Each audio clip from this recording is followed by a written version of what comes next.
नमस्कार। आखिर क्यों बस्तरवासी टोल टैक्स का पूरा पैसा देकर बस्तर से बाहर जा रहे हैं? शायद ये सवाल सुनकर आप चौंक गए होंगे, मगर सच्चाई यही है। अगर आप बस्तर से बाहर जाते हैं तो टोल टैक्स से आपका सबसे पहले सामना होता है, जो आपकी जेब ढीली करने के लिए बैठा हुआ होता है। शायद बहुत कम लोग जानते हैं कि सरकार की टोल नीति के तहत नियम है कि 20 किलोमीटर के दायरे में रहने वाले वाहन चालकों को टोल टैक्स में छूट मिलेगी।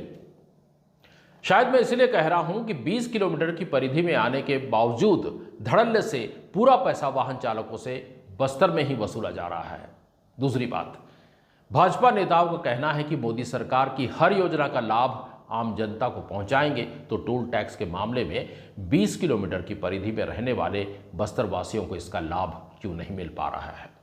ऐसे में मोदी सरकार की गारंटी कैसे पूरी होगी? बस्तर और छत्तीसगढ़ में बीजेपी की सरकार है, डबल इंजन की सरकार। क्या बस्तर में NHAI द्वारा बनाए गए नियमों का पालन करवा के क्षेत्र की जनता को राहत दिला पाएंगे? बड़ा सवाल। आखिर क्यों बस्तरवासी टोल टैक्स का पूरा पैसा देकर बस्तर से बाहर जा रहे हैं, जबकि टोल टैक्स के नियम में यह साफ साफ लिखा है कि 20 किलोमीटर की परिधि में रहने वाले वाहन चालकों को टैक्स में छूट मिलेगी। अगर बस्तर की बात कहें तो ये छूट तो नहीं, यहां लूट मिल रही है। कमाल की बात है। न सरकारी मशीनरी, न जनता और न ही जनता के कर्मठ जुझारू उच्च शिक्षित जनप्रतिनिधियों ने इस बारे में कुछ कहा है।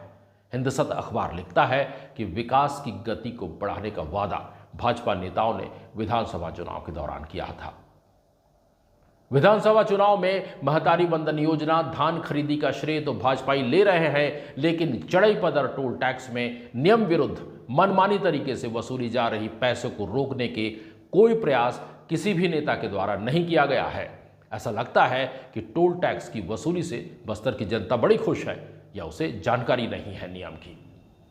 इधर किसी भी सामाजिक संगठन ने टोल टैक्स की मनमानी के खिलाफ आवाज नहीं उठाई है। हाँ, हिंदुस्तान अखबार में वरिष्ठ नेता की प्रतिक्रिया जरूर आई है। उन्होंने कहा है कि बस्तर के सांसद विधायकों की जिम्मेदारी है कि NHAI के द्वारा टोल टैक्स को लेकर स्थानीय जनता को जो छूट प्रदान की गई है वह जनता को दिलाए, ताकि जनता में भरोसा जागे कि जनप्रतिनिधि सरकारी योजना का लाभ पहुंचाने के लिए चिंतित है। न सामाजिक संगठन, न जनप्रतिनिधि और न ही कर्मठ अधिकारी क्यों है मौन? इस विषय पर कोई बताए तो हम जाने।